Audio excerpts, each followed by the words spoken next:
Bienvenue à tous. Et Bezrat Hashem, dans le cadre du thème des secrets d'un couple épanoui, eh bien, notre but, encore une fois, est d'essayer de découvrir les grandes lignes des ilchot, des halachot de la nida, de la pureté familiale. Mais pour pouvoir parler de la pureté familiale, eh bien, il faut d'abord faire toute une introduction comme nous le faisons déjà depuis quelque temps, en rapport avec les unions interdites. Alors c'est vrai que d'avoir des rapports avec une femme qui est nida, eh bien il est clair que c'est une des unions interdites, mais quand on analyse d'après la Torah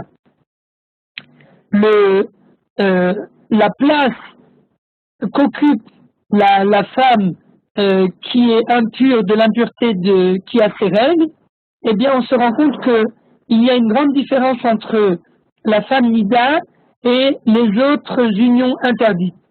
Comme on l'avait dit auparavant, bien on avait prouvé que dans la Torah il est écrit au début de Bereshit un passouk très très important, Al ken ya'azov ish et aviv et imo vedavad b'ishto ve'ayu lebasar echad. La Torah nous dit que à partir du moment où un homme arrive à une période où il peut se marier, eh bien en quelque sorte il doit se déconnecter de ses parents pour pouvoir s'unir à sa femme. Et donc la question qui se pose, eh bien c'est pourquoi la Torah, qui habituellement est avare en mots, a-t-elle besoin de deux façons de décrire Vedavak beishto ve'ayu lebasar echad. Il s'attachera à sa femme, il se rapprochera de sa femme et ils deviendront qu'une seule chair. A priori, si un homme se rapproche de sa femme, eh bien, il est bien évident qu'ils ne deviennent qu'une seule chair. Pourquoi la Torah a-t-elle besoin de préciser qu'un homme qui se rapproche de sa femme ne devient qu'une seule chair avec elle? Et là, on avait ramené le Midrash Halacha qui dit que pour devenir véritablement une seule chair avec sa femme, eh bien, il ne suffit pas que d'un contact physique, mais au contraire, il faut, pour la seule possibilité de devenir une seule chair et un seul sang, eh bien, c'est de mettre au monde une nouvelle créature, de mettre au monde un enfant. Et là, à ce moment-là, l'enfant, eh bien, devient le résultat de notre chair à moi et ma femme. Mais tant qu'il n'y a pas d'enfant, eh bien, même si le couple se rapproche l'un de l'autre, eh bien, il n'y a toujours pas une seule chair et un seul sang. À partir de là, on a déduit par l'absurde, eh bien que, par exemple, dans le cas où un homme, chas v'shalom, a un rapport avec sa propre sœur, un frère avec sa sœur, eh bien, étant donné que tous les deux sont de la même chair et du même sang, eh bien, il n'est pas possible, il n'est pas envisageable de pouvoir mettre au monde une seule chair, puisque si, encore une fois, on a bien précisé que la Torah nous dit que pour devenir une seule chair, eh bien, il faut mettre au monde un enfant, mais avant de mettre au monde un enfant, eh bien, il ne peut pas y avoir une seule chair, eh bien, cela sous-entend que tant que l'homme et la femme n'ont pas mis au monde un enfant, eh bien, ils ne peuvent pas représenter une seule chair. Ils représentent chacun une chair différente. Le mari est une chair en elle-même et la femme est une chair en elle-même. Et c'est l'union de ces deux membres qui va donner naissance à une seule chair. Mais automatiquement, quand il s'agit d'un frère et d'une sœur qui sont du même sang, de la même chair en quelque sorte, eh bien, ils ne peuvent pas mettre au monde une seule chair, ils sont déjà tous les deux une seule chair. Encore une fois, pour mettre au monde une seule chair, eh bien, il faut être deux chairs différentes, alors qu'un frère et une sœur, tous les deux, ne représentent qu'une seule chair. Le même principe pour, comme on l'avait dit, euh, pardon, euh, une femme qui est déjà mariée, une femme qui est déjà réservée à un autre homme, eh bien, en quelque sorte, elle est déjà réservée, et étant donné qu'elle est réservée, eh bien, elle ne pourra pas donner naissance à une nouvelle chair avec un autre homme. Et donc, automatiquement, encore une fois, il ne peut pas y avoir qu'une seule chair.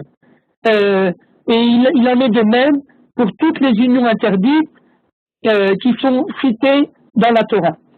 Et quand on arrive donc à la femme Nida, la femme qui a son cycle menstruel une fois par mois, eh bien on se rend compte que cette femme ne peut pas, ça c'est bien évident, c'est quelque chose de biologique, elle ne peut pas donner naissance à un être, à...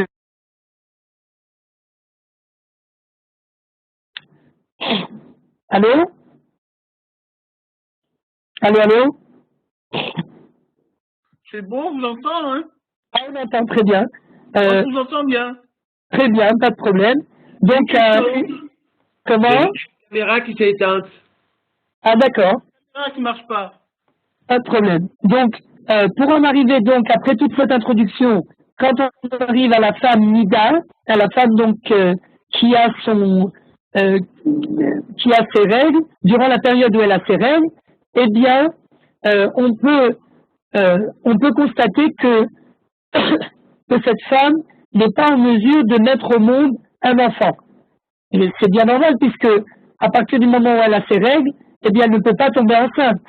Et si elle ne peut pas tomber enceinte, eh bien, encore une fois, tout rapport entre une femme qui a ses règles et un autre homme, eh bien, c'est, même si a priori on pourrait imaginer que les deux êtres se rapprochent l'un de l'autre, eh bien, malgré le rapprochement physique, eh bien, ils ne formeront pas qu'une seule chair. Et c'est ça toute tout le chidouche, toute la nouveauté en fait de ce que la Torah essaye de nous enseigner en nous disant que un homme qui se marie à une femme, eh bien, devra se rapprocher d'elle et ne former qu'une seule chair. Tant qu'une femme est nida, tant qu'une femme a ses règles, eh bien, elle ne peut pas former une seule chair avec son mari ou avec la personne avec qui elle a des rapports. Mais par contre, pour bien oui. Vous pouvez rallumer votre caméra, s'il vous plaît? Oui, bien sûr.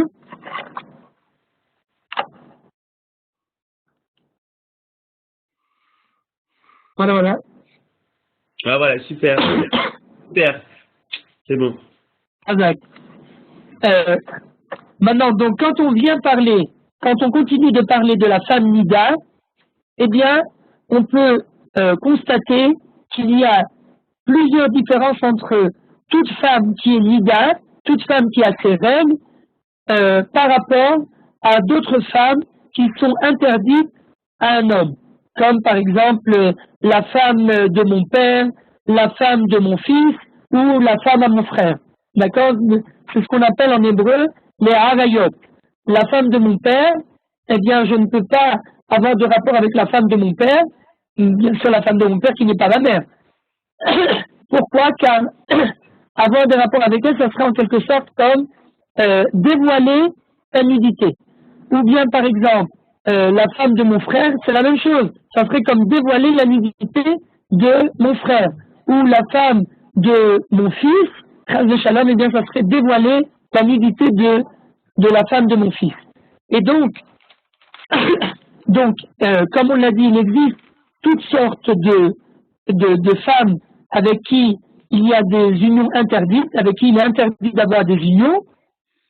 Mais quand on prend le cas de la femme Nida et qu'on le compare à toutes les autres unions interdites, eh bien on se rend compte que malgré la gravité de l'interdiction de la Nida, eh bien malgré tout, il y a quand même des côtés de cet interdit qui prouvent que cette interdiction est moins grave que les autres interdictions. Par exemple, si on prend le cas d'un Kohen, eh bien, il est écrit dans la Torah textuellement qu'un Kohen n'a pas le droit de se marier à une femme, n'a pas le droit de se marier à une femme, comme il est écrit textuellement dans la Torah, Isha Zona Vachalala Lo Yikachu. Une femme interdite, une femme qui s'est en quelque sorte prostituée, eh bien, elle est interdite au Kohen. Pardon. Elle est interdite au Kohen.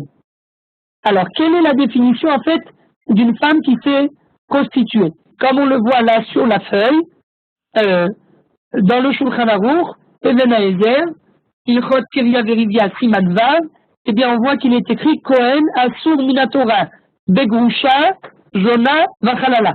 Alors, bien sûr, le cas qui est connu de tous, c'est qu'un Kohen n'a pas le droit de se marier avec une divorcée. Pourquoi? Parce qu'elle a déjà appartenu à quelqu'un. Par contre, avec une femme veuve, une almana, un Kohen a le droit de se marier avec une almana, une veuve. Mais avec une femme zona, eh bien, il n'a pas le droit. Alors, quelle est la définition de cette femme-là? Alors, le Shulchan Aruch nous dit, Ezoi zona, kol she'ena bat Israël. Première définition, toute femme qui n'est pas juive, en fait. Et alors pourquoi? Alors bien sûr tout le monde va nous dire oui mais c'est du racisme. Pourquoi une femme qui n'est pas juive serait définie comme une prostituée? Ça ne veut pas obligatoirement dire qu'elle est prostituée. Alors c'est vrai, mais le problème c'est qu'étant donné que chez les non-juifs il n'y a pas de valeur, il n'y a pas on n'attache pas d'importance à la sainteté.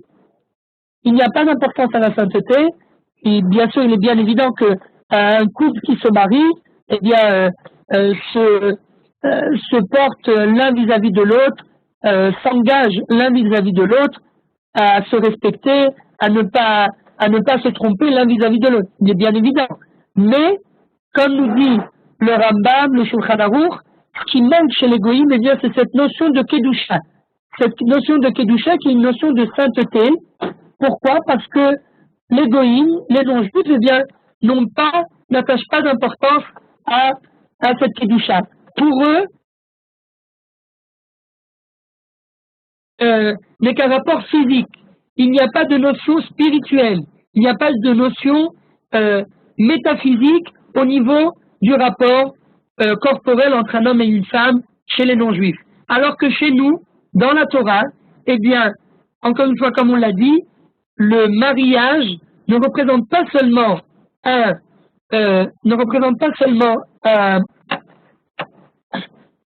lien corporel, mais c'est bien plus que cela. Eh bien, c'est en quelque sorte quelque chose de spirituel. et donc le Shulchan Aruch continue et nous dit, donc toute femme qui n'est pas une Bat Israël, toute femme qui serait non juive, eh bien, elle est considérée comme zona. C'est d'ailleurs la raison pour laquelle une femme qui va se convertir, attention, une femme qui se convertit devient juive à part entière à 100%. Encore une fois, toujours on me pose la question, oui, mais nous, il y a des gens qui veulent pas se marier avec nous, c'est pas vrai. Les convertis, s'ils se sont convertis de façon sincère, eh bien, ils méritent d'intégrer ou de réintégrer le peuple juif, parce que très souvent, eh bien, il s'agit de personnes dont le papa est juif et la maman ne l'est pas. Alors, il n'y a pas de problème. Il faut aider ces gens-là à réintégrer le peuple juif. La seule chose qu'il faut leur dire, c'est que une fois qu'ils auront terminé leur processus de conversion, eh bien, s'ils veulent se marier, ils peuvent se marier avec tout le monde, sauf avec un Kohen. C'est d'ailleurs ce qu'on écrit dans le certificat de conversion, la Teudat Gerut, eh bien, on écrit Muteret lekol haolam chutz mi-Kohen. Elle est interdite au Kohen. Pourquoi? Parce que c'est uniquement la mère. Attention, la fille de cette femme qui se convertit, eh bien, elle peut se marier avec un Kohen, il n'y a aucun problème. Mais une femme, comme le Shulchan Aruch nous le dit plus loin, eh bien, une femme qui se convertit, étant donné qu'elle a obligatoirement, dans la plupart des cas, elle a eu des rapports avec quelqu'un, eh bien, étant donné qu'elle s'est, en quelque sorte, elle ne s'est interdit à personne, eh bien, elle a cette définition de zona, et donc elle n'est interdite au Kohen. Continue le Shulchan Aruch et nous dit, oh, Bat Israël, שנבעלה לאדם שהיא אסורה להינשא לו, איסור השווה לכל, כגון עריות, יבמה, גוי או עבד. Donc, le Shulchan Aruch nous donne un deuxième cas de figure donc de la définition de zona, et qui nous dit qu'une femme, une femme d'Israël qui a eu un rapport avec quelqu'un avec qui elle n'a pas le droit de se marier, elle n'a pas le droit de se marier, et de quel issur s'agit-il, de quelle interdiction s'agit-il? Issur hachavé lakol, une interdiction qui est égale pour tout le monde. Alors de quelle interdiction s'agit-il? Eh bien il s'agit, comme on l'a dit tout à l'heure, par exemple des harayot, la femme de mon père, la femme de mon fils, la femme de mon frère. Tout ça, ce sont des harayot, car toutes les personnes qui sont proches de moi, eh bien, leurs femmes me sont interdites, car en fait, car en fait, elles représentent comme si elles représentent en quelque sorte ma chair. À partir du moment où mon père a marié une femme, eh bien, cette femme est devenue un petit peu, entre guillemets, la chair de mon père. Donc, je ne pourrais pas avoir de rapport avec la chair de mon père, ou la chair de mon fils, ou la chair de mon frère. Donc, c'est ce qu'on appelle Issur Hachavé Lakol. Ou alors une Yevama. Yevama, c'est une femme, lo alenu, qui, par exemple, s'est mariée, et avant d'avoir réussi à avoir des enfants, eh bien, son mari est décédé. Alors, une femme pareille, eh bien, elle devra rester au sein de la famille, elle devra marier un des proches de la famille avant autrement, elle ne peut pas sortir. Si elle ne veut pas marier un proche de la famille, eh bien, le mari ou elle peut faire ce qu'on appelle la khalitsa, c'est-à-dire qu'elle peut en fait se déconnecter de la famille de son veuf mari. Voilà. Donc une yevama également, eh bien, une yevama qui a été avec quelqu'un d'autre alors qu'elle devait, avant d'aller se marier avec quelqu'un d'autre, eh bien, elle devait d'abord essayer de se marier avec le frère de son époux qui est. Elle ne l'a pas fait, eh bien, elle détient cette définition de zona. Troisième cas de figure, comme nous le dit le Shulchan Aruch, un goy, une femme qui a été avec un goy, eh bien là aussi, elle est devenue zona, une femme juive qui va avec un non-juif, eh bien quelque part, il y a un problème. Ou bien alors, un éved, c'est ce qu'on appelle un esclave. Aujourd'hui, il n'y a plus d'esclaves, mais voilà, ce sont les définitions. O shenivela lechalal, afalpi shimuteret linaselo. Ou bien quelqu'un, une femme qui a été en fait avec quelqu'un de pasoul, quelqu'un d'interdit, et bien à partir du moment où elle a eu un rapport avec lui, elle est devenue interdite au Kohen. Je saute la prochaine à la grande ligne qui est écrite en grand. Ve'aba la nida afalpi shi bekaret lo naaset zona ve'lo nifsela lekeuna she'are ena asura leinaselo. Et ça, c'est toute la nouveauté. Un homme qui a eu un rapport avec une femme pendant le moment où elle a ses règles, durant la période où elle a ses règles, eh bien que, nous dit le Shulchan Aruch, c'est quelque chose de grave, malgré tout, cette femme n'est pas devenue zona. Et elle n'est pas interdite pour un Kohen, elle pourra se marier avec un Kohen. Pourquoi? Car une femme qui est nida, eh bien, n'est pas interdite au Kohen. Dans la Torah, il n'y a pas écrit qu'une femme pareille ne peut pas se marier avec un Kohen. Donc c'est la raison pour laquelle elle pourra se marier avec lui, il n'y a pas de problème. Entre parenthèses, j'ouvre juste une petite parenthèse. Vous savez que malheureusement, il y a des cas où la femme, une femme par exemple, est mariée et elle décide d'avoir des rapports avec un autre homme. C'est quelque chose de très grave, car c'est vraiment, dans la Torah, c'est très grave. Mais ce qui est encore plus grave, c'est si, chas v'shalom, cette femme a un enfant d'un autre homme. Alors une femme qui est mariée et qui a un enfant d'un autre homme, eh bien cet enfant est mamzer. Et si cet enfant est mamzer, eh bien il ne peut se marier que avec une mamzerette comme lui. Parce que il y a écrit Lo yavo mamzer bikal Hashem. Lo yavo mamzer bikal Hashem. Maintenant, malgré tout, le Shulchan Aruch nous dit qu'il y a une possibilité de rendre ce mamzer kasher. Comment faire pour rendre ce mamzer kasher? Le mamzer, bien sûr, c'est pas de sa faute.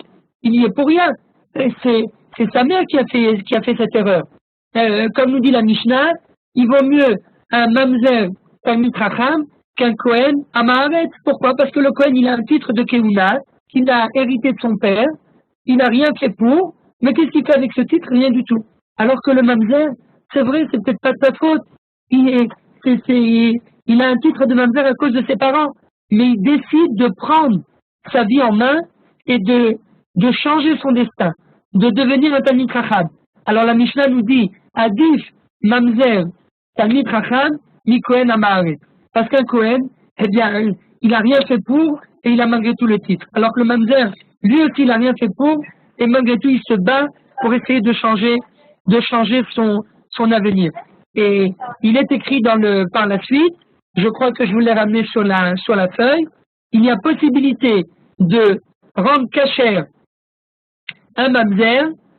De quelle façon? Eh bien, si ce mamzer se marie avec une non-juive, avec une goya, alors bien sûr c'est interdit. Un juif n'a pas le droit de se marier avec une non-juive. Mais à partir du moment où il se marie avec une non-juive, eh bien automatiquement, l'enfant qui va naître va être non-juif. À partir du moment où il n'est plus juif, il n'y a plus de problème de mamzerout. Donc ça prouve encore une fois la halakha qu'on vient de lire, que une femme, que tous les problèmes de kedusha et tous les problèmes de mariage, eh bien, apparaissent que au sein. Quand la femme, eh bien, n'est pas juive, automatiquement, le fils n'est pas juif. Et si le fils n'est pas juif, eh bien, il n'y a pas de mamzer. Tout le principe de mamzerout, c'est uniquement chez une femme juive qui est mariée et qui trompe son mari avec quelqu'un d'autre. Mais une femme qui n'est pas juive, une goya, qui va et qui trompe son mari et qui a un enfant de quelqu'un d'autre, alors qu'elle est mariée, eh bien, cet enfant n'est pas mamzer. Parce que il n'y a pas de notion de mamzer chez les goïms. Alors, ils appellent ça un bâtard. C'est peut-être vrai qu'ils appellent ça un bâtard, mais ça n'a aucune valeur aux yeux du judaïsme. Donc, encore une fois, vous voyez que la notion qu'une femme qui n'est pas juive, eh bien, quelque part, étant donné qu'il n'y a pas de notion de kedusha, il n'y a pas de notion de sainteté, automatiquement, eh bien, elle porte automatiquement la définition de zona. Elle porte cette définition de zona, et donc une zona, eh bien, même si elle a des enfants, eh bien, les enfants ne sont pas des mamzerim, puisque ça n'a rien à voir. Donc, une goya ne peut pas avoir d'enfant mamzer, automatiquement, elle est zona. Et continue le Shulchan Aruch et nous dit, et ça c'est quelque chose aussi de très important, Vechen haba ala pnuya, afilu aita kedesha, shivkira atzma, shehi be, je ne vois pas le langage du Shulchan Aruch parce que c'est un peu caché, shehi be malkot, nachon, yafé, ken haba ala pnuya, quelqu'un qui aurait des rapports avec une femme célibataire, qui n'est pas mariée, donc là on passe à un autre cas, c'est pas une femme échetiche. Une femme échetiche, c'est une femme qui est déjà mariée. Là, on parle du cas d'une plouya. Plouya, c'est célibataire. Donc, quelqu'un qui a eu un rapport avec une célibataire, même si c'était quelqu'un kedesha, c'est-à-dire, c'est une femme qui s'adonne, qui s'abandonne entre les bras de tous les hommes. Afilu Aïta Kedesha, Shivkira Asma, Shiv et Malkot, donc qui s'est laissé aller, qui s'offre à tout le monde, Lo Nifsela Mitiuna Share, Ena Asura Leinaselo. Cette femme-là, eh bien, elle n'est pas interdite à un Kohen. Vous vous rendez compte? Une femme en fait qui tourne d'un homme à l'autre. Eh bien, malgré tout, cette femme-là ne pourra pas, malgré tout, elle n'est pas interdite à un Kohen. Et heureusement d'ailleurs, la preuve c'est que quand une femme vient à la rabbanoute aujourd'hui, eh bien, on lui dit pas, dites-moi, est-ce que vous avez déjà couché avec quelqu'un? Ben non, parce que si c'était ça, eh bien, elle pourrait pas se marier avec un Kohen. Donc, même si elle a déjà eu des rapports avec plusieurs personnes avant de se marier avec le Kohen, eh bien, malgré tout, elle ne porte pas la définition de Zona, et donc elle pourra se marier avec un Kohen, et Dieu merci, heureusement, car sinon, le Kohen ne pourrait pas se marier avec déjà, il ne peut pas se marier avec une divorcée, il ne peut pas se marier avec une convertie, donc déjà, ça réduit de beaucoup les chances du Kohen de pouvoir se marier. Continue le Shulchan Aruch et nous dit Aval, Aniv'elet le'echad mi'isure lavin, השווין בכל, ואינה מיוחדת בכהנים ומייסורי עשה, ואין צריך לומר למי שהיא אסורה לו משום ערווה, או לעובד כוכבים ועבד, הואיל והיא אסורה להינשא לו, הרי זו זונה. Donc, comme on l'a dit tout à l'heure, dans le cas où une femme a eu des rapports avec quelqu'un qui lui est interdite,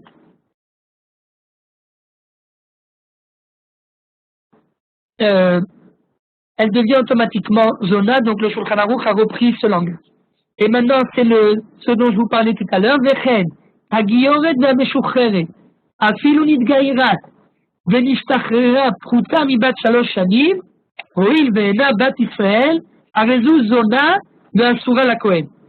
Une guilloret, une femme qui se convertit, eh bien, elle est considérée comme zona, et elle ne pourra pas se marier avec un Kohen.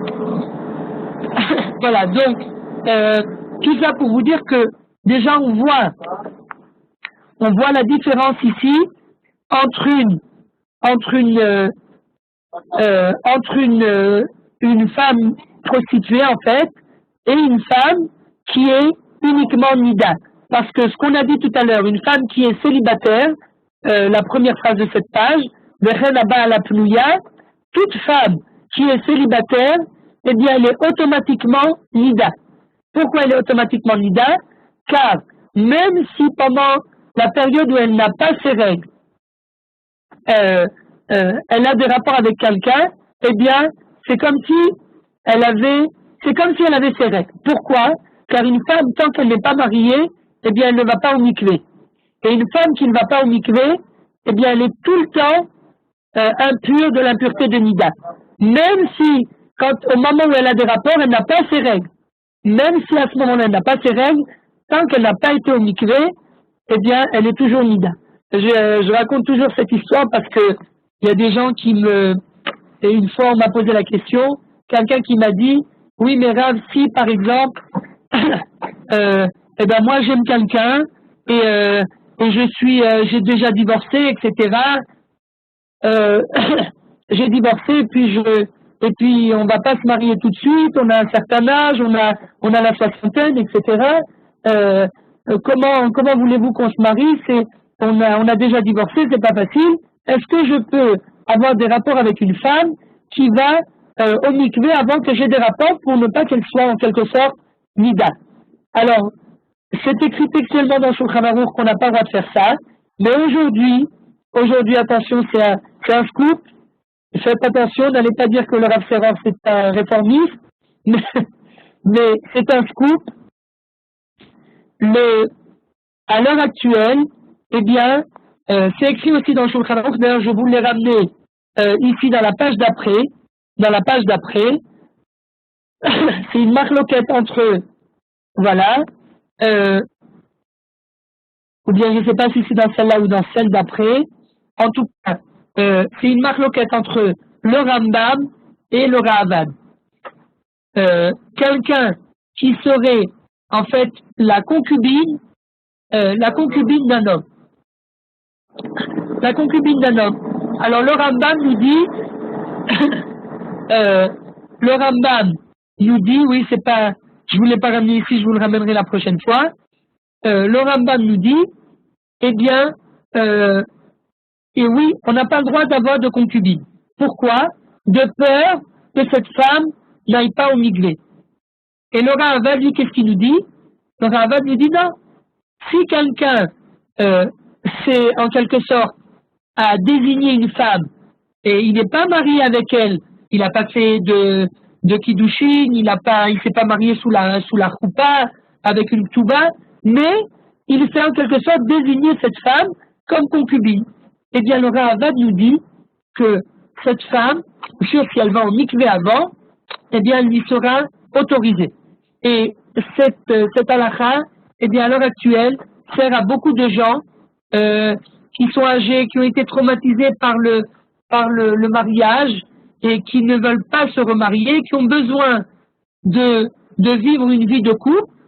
Eh bien, en attendant de se marier, en attendant de régulariser leur situation, eh bien, aujourd'hui, il y a certains poskim qui autorisent un homme et une femme à vivre en concubinage, à condition, encore une fois, que la femme aille se tremper au mikvé avant chaque rapport et qu'elle compte bien sûr les jours de purification, les 7 jours de purification, comme on l'apprendra par la suite.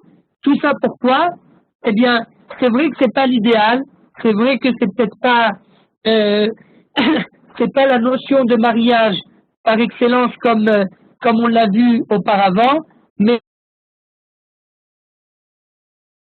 il existe des exceptions, et aujourd'hui, il y a quelqu'un un jour qui m'a posé la question, je lui ai dit, bon, vous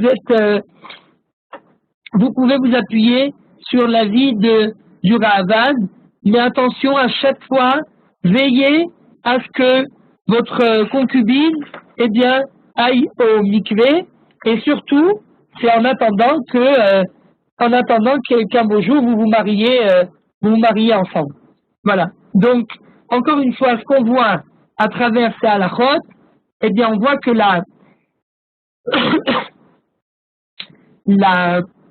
femme, donc, je reviens à la femme célibataire, comme on a écrit ici, Vechen haba ala plouya, afilu haïta kedesha, shivkira atzma, lo nifsela mikeuna, sheare ena asura leinaselo.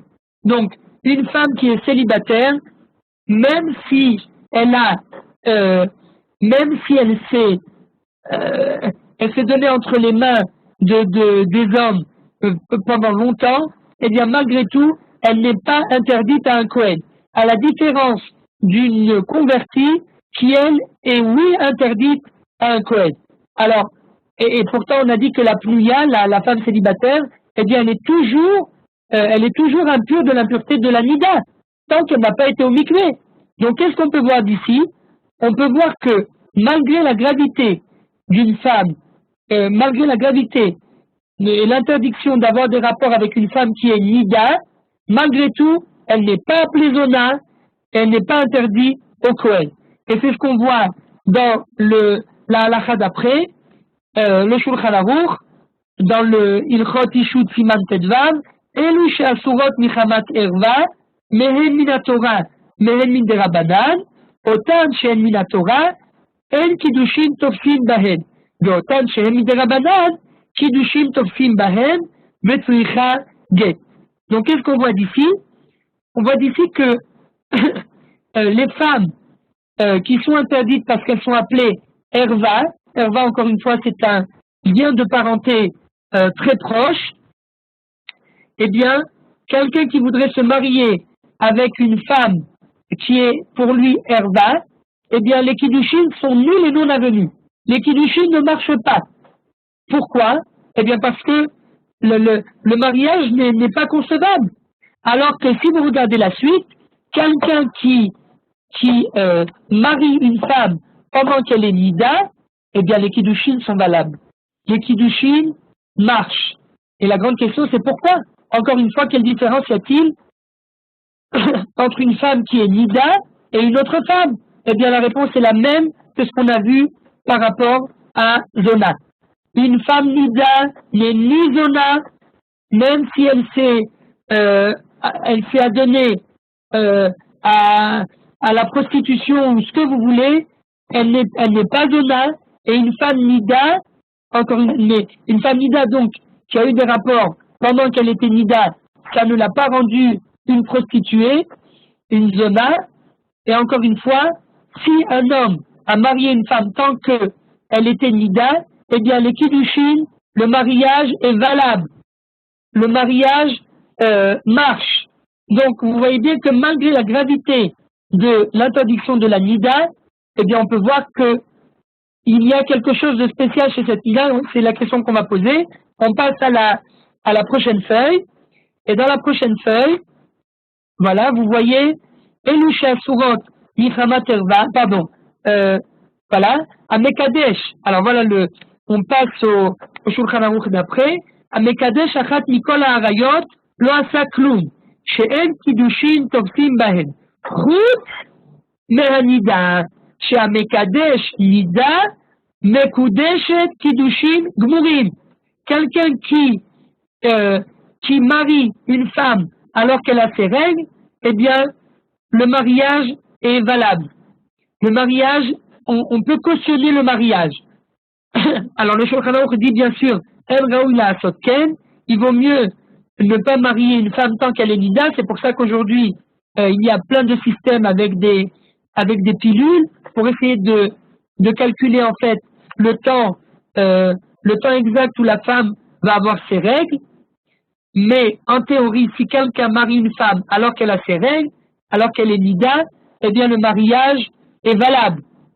Donc, c'est la deuxième preuve qu'on a ramenée pour dire que la nida, malgré la gravité de l'interdiction d'avoir des rapports avec une femme nida, malgré tout, on voit qu'il y a des circonstances atténuantes. On voit qu'il y a des cas, même si elle a des rapports avec un juif, avec un autre juif, eh bien, elle ne devient pas zona et les kiddushin qu'elle aura fait sont valables. Et là, on passe à la troisième chose. Les da'atavosh vesiato, nital le kadesh nida, afilu lechatchila. On peut marier une femme qui est nida, même lechatchila, même a priori. Il n'y a pas de problème. C'est uniquement pour le Shulchan Aruch, uniquement d'après l'avis du Shulchan Aruch qu'il est interdit de marier une femme tant qu'elle est nida. Donc, je vous ai résumé ici en hébreu. Nimtsenu lemedim shel amrot ha'isur hachamur shel isha nida adain tzarich lesayeg. Donc, on voit bien qu'il y a trois exceptions à la règle. Premièrement, biat nida et non ofechota lezona. Une femme qui est nida, eh bien, même si elle a des rapports pendant la période où elle est nida, elle ne devient pas pour autant zona. Deuxièmement, bechoupat nida akidushin tofsimba. Quelqu'un qui marie une femme pendant la période où elle est nida, eh bien, les kiddushin sont valables, comme on l'a dit. Et troisièmement, je ne vous ai pas ramené la sauce dans le Shulchan Aruch, mais c'est comme ça que c'est ce que je vous disais tout à l'heure. Un enfant qui naîtrait d'une union entre un homme et une femme durant la période de nida est non mamzer, n'est pas mamzer. Ça c'est c'est un petit peu c'est important de savoir. Donc encore une fois, une femme nida, bien sûr, c'est pas au moment où elle a ses règles, puisqu'au moment où elle a ses règles, elle ne peut pas tomber enceinte. C'est bien clair. Mais une fois qu'elle n'a plus ses règles, admettons qu'elle n'ait plus ses règles, elle peut tomber enceinte et qu'elle n'ait pas été au mikvé, eh bien, si jamais elle a un enfant avec son mari à ce moment-là, sans avoir été au mikvé, eh bien, l'enfant n'est pas mamzer. L'enfant n'est pas mamzer. Donc, ça prouve bien que chez la femme Nida, il y a quelque chose de spécial. Il y a quelque chose de différent de toutes les autres unions interdites. Quatrièmement, il n'y a pas, c'est une halakha en rapport avec les lois de la pureté familiale, il n'y a pas d'interdiction de rester en huis clos avec sa femme tant qu'elle est Nida. Pourquoi? Eh bien parce que un homme sait très bien que tant que sa femme, s'il aime vraiment sa femme et s'il la respecte, eh bien il va pas la violer malgré elle tant qu'elle ne veut pas. Il est clair qu'un homme qui aime sa femme, eh bien il doit la respecter et si elle ne veut pas parce qu'elle sait qu'elle est dans une période où elle a ses règles, habituellement durant cette période, eh bien la femme ne veut pas avoir de rapport, c'est quelque chose de naturel chez la femme, puisqu'elle est dans une période de renouvellement, donc automatiquement, naturellement, la femme ne veut pas avoir de rapport, donc il est bien clair que un homme ne forcera pas sa femme. Je parle en théorie parce que il y a eu des cas, on m'a aussi posé des questions sur dans des cas où des femmes malheureusement ont été violées par leur propre mari parce qu'elles ne voulaient pas avoir de rapport avec leur mari et là allez-nous, eh bien le mari a abusé de sa femme.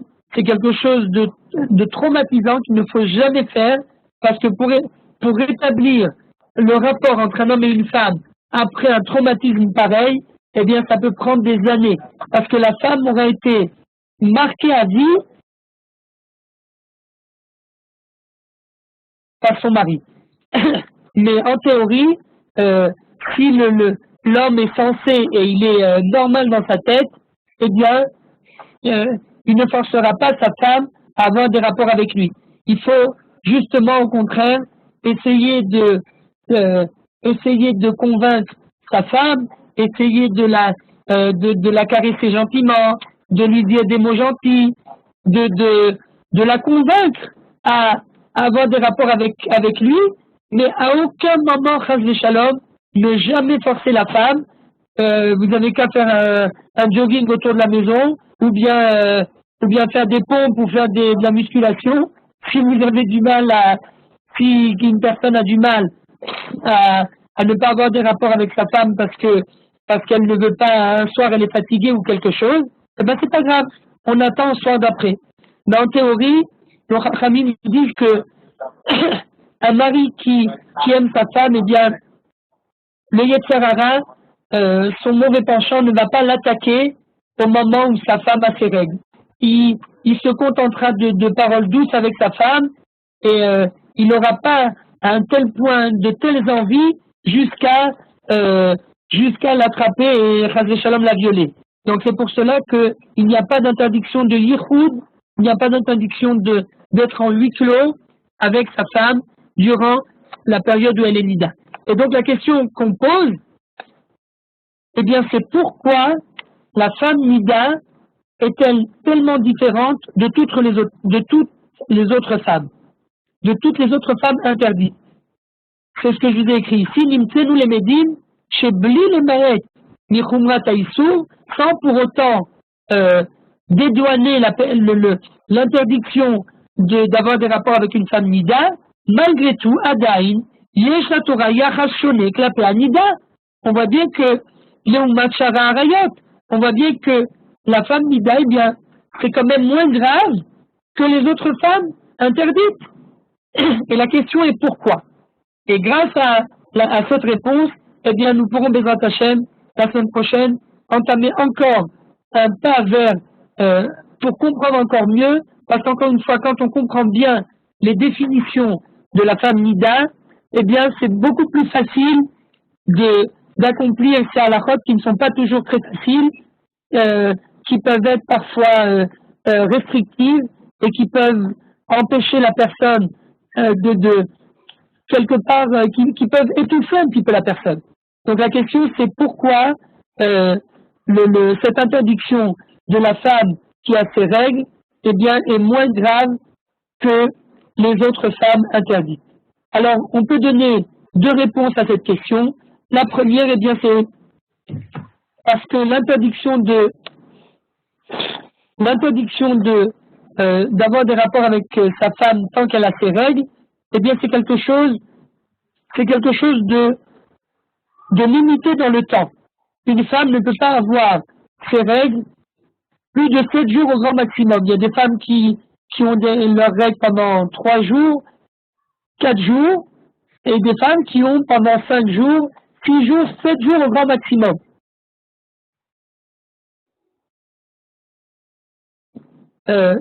Qui passe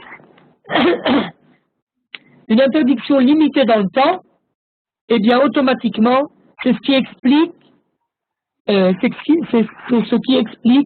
la raison pour laquelle les 4 halakhot qu'on vient de citer, la raison pour laquelle une femme qui a des rapports pendant qu'elle est nida, eh bien elle ne devient pas zona, la roupa qu'on fait avec une femme qui est nida, eh bien les kiddushin, le mariage est valable. Si jamais elle a un enfant tant qu'elle n'a pas été au mikvé, et donc elle est toujours nida, l'enfant n'est pas mamzer, et la raison pour laquelle une femme a le droit d'être en huis clos avec son mari durant la période où elle est nida. Pourquoi? Parce que c'est quelque chose qui va passer. Dans 10 jours, dans 12 jours, eh bien la femme ne sera plus, dans 14 jours au grand maximum, la femme ne sera plus nida. Mais il existe une deuxième réponse, et c'est cette réponse sur laquelle je voudrais m'attarder en 3 minutes puisqu'on a terminé le cours. Eh bien c'est que la Torah et les Chachamim, eh bien en fait comprennent que les fondements et les bases de la pureté familiale reposent sur ce qu'on appelle le Emoun. Le Emoun, eh bien, c'est la croyance mutuelle entre un couple, entre un homme et une femme. Le Emoun, s'il n'y a pas de Emoun entre un homme et sa femme, eh bien, il n'y a plus de raison d'être de mariage. Chacun doit faire confiance à l'autre. Chacun des deux membres du couple doit faire confiance à l'autre. Et la Torah elle-même, eh bien, fait confiance au couple. Et en quelque sorte, la Torah se dit, elle est convaincue qu'un couple respectera les lois de la pureté familiale. Et c'est pour ça que les Chachamim nous disent que, premièrement, comme on a dit, que même quand une femme a ses règles, eh bien, les Chachamim font confiance au couple et ils lui disent, vous avez le droit d'être en huis clos dans la même pièce. On ne craint pas que les deux membres du couple viennent avoir un rapport durant cette période. C'est le fait de rester en huis clos avec sa femme, eh bien, n'est pas un risque, ne représente pas un risque que le couple ait un rapport entre eux. Et c'est ce que nous dit la halakha. La halakha nous dit qu'il y a une halakha qui se dit Suga Bashoshanim. C'est quoi Suga Bashoshanim? Eh bien, les Chachamim nous disent que la femme a tellement peur d'avoir des rapports quand elle est nida, c'est quelque chose de naturel. Il y a beaucoup de femmes qui ne sont pas obligatoirement très religieuses, mais cette notion de nida, eh bien, c'est quelque chose de pratiquement naturel chez chaque femme juive. Eh bien, même si elle voit une toute petite goutte de sang, aussi grosse que l'épaisseur d'une rose, eh bien, elle veillera à ne pas avoir de rapport avec son mari. Suga Bashoshanim. Ou bien encore une halakha qui nous dit que il nous dit, c'est une halakha, c'est écrit textuellement dans la Torah, par rapport au décompte des 7 jours de purification, eh bien, la Torah nous dit que la femme peut compter pour elle-même les 7 jours de purification. Et là, tout le monde se pose la question, et se dit, la Gemara se pose la question, et se dit, mais c'est pas possible. Comment une femme qui attend tellement d'être avec son mari, comment la Torah peut lui faire confiance qu'elle va pas se tromper dans le compte des jours, qu'elle va pas essayer de tricher pour gagner un jour par-ci, un jour par-là? Non, la Torah nous dit Vesafrala, elle comptera pour elle, comme la Sfirata Omer. Elle comptera pour elle, pourquoi? Les Hatzmat, elle comptera pour elle, car la Torah fait confiance à la femme et au mari. la Torah a une totale confiance en la femme, et elle sait très bien que la femme d'elle-même n'essaiera pas de tricher, n'essaiera pas de gagner des jours, mais au contraire, elle fera tout pour empêcher d'avoir des rapports avec son mari durant cette période. Donc, on voit bien que c'est la Torah elle-même qui fait confiance au couple. Et donc, si la Torah elle-même fait confiance au couple, eh bien, c'est ce qui explique, en quelque sorte, la raison pour laquelle la femme Nida, eh bien, malgré la gravité d'avoir des rapports avec sa femme durant cette période, avec une femme qui a ses règles durant cette période-là où elle a ses règles, malgré tout, eh bien, la définition de cette femme est moins grave que les autres, car, encore une fois, quand une femme est mariée avec son mari, eh bien, la Torah, en quelque sorte, donne une entière confiance au couple, et quelque part, elle nous dit même, c'est pas grave. L'importance de rester marié entre couples, eh bien, ça vaut plus que l'interdiction d'avoir des rapports durant la période où sa femme est interdite. Regardez la force de la Torah. Comment la Torah nous dit à quel point on peut voir d'ici à travers cette halakha l'importance de rester marié. C'est pour ça que je dis tout le temps à des couples, ils me disent oui, mais ma femme ne veut pas respecter les lois de la pureté familiale. C'est pas grave. Bien sûr que c'est grave, mais il vaut mieux sacrifier les lois de la pureté familiale pour rester marié en espérant que Bezrat Hashem, avec le temps, eh bien, ce problème se résolvera plutôt que de divorcer. Regardez l'importance du mariage. À quel point, pour Akadosh Baruch Hu, c'est important qu'un couple reste marié malgré les difficultés, malgré les obstacles qu'il peut rencontrer durant sa vie. Malgré tout, il faut tout faire pour essayer de sauver un couple, et c'est la Torah qui nous l'enseigne en nous disant, c'est pas grave. Le problème de la nida, eh bien, c'est quelque chose qui est passager. C'est quelque chose qui est limité dans le temps. Et donc, à partir de là, eh bien, on peut voir à quel point la notion de couple est une notion importante. Et bien, Bezrat Hashem, au prochain cours, eh bien, nous essaierons de mieux comprendre comment préserver le couple, comment relever le défi de cette interdiction de nida, car comme on l'a dit, c'est pas toujours facile, mais c'est l'idéal pour essayer de se rapprocher, pour essayer de s'éloigner pour mieux se rapprocher. Et Bezrat Hashem, que grâce à ces halachot, comme dit Rabbi Shimon Bar Yochai, le fait d'étudier toutes ces halachot, eh bien quelque part, nous allons créer un ange qui va nous protéger de ne pas trébucher au niveau de ces halachot. Et Bezrat Hashem, que ces halachot nous protègent et qu'elles nous ouvrent la voie du bonheur, la voie de la joie, la voie de l'amour au sein du couple, et que Bezrat Hashem, grâce à cet amour, eh bien, Kadosh Baruch Hu ait pitié de nous, et qui disent, Daïn et Tsarotenu, qui disent qu'ils mettent fin à tous les malheurs, et Bezrat Hashem, que grâce à cela, eh bien, nous ayons le mérite de voir la reconstruction du troisième Beth Amikdash, Bimra V'Yamenu, Amen, Keniratzeh. Amen. Amen. Attends, Sablanout.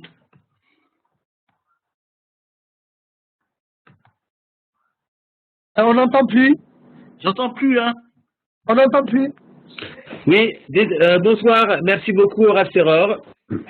Je disais que j'aurai le plaisir de vous retrouver à vous, chers auditeurs, demain soir avec une nouvelle approche de la paracha. Vous le voyez sur la gauche. Demain soir, on aura Dr Shlomo Shish, qui est spécialiste en neuropsychologie et également en Kabbalah, qui donnera un cours demain donc sur la paracha de Vayechi. Ça, c'est pour demain soir. La semaine prochaine, on ne le fera pas court puisqu'on fera une semaine de vacances, puisque c'est les vacances scolaires en France. Donc on fait seulement une semaine d'interruption des cours. Voilà, merci beaucoup à vous tous. Les cours seront enregistrés. Vous pouvez les retrouver en vidéo ou en audio sur notre site internet lilmod.org. Toda Rabba.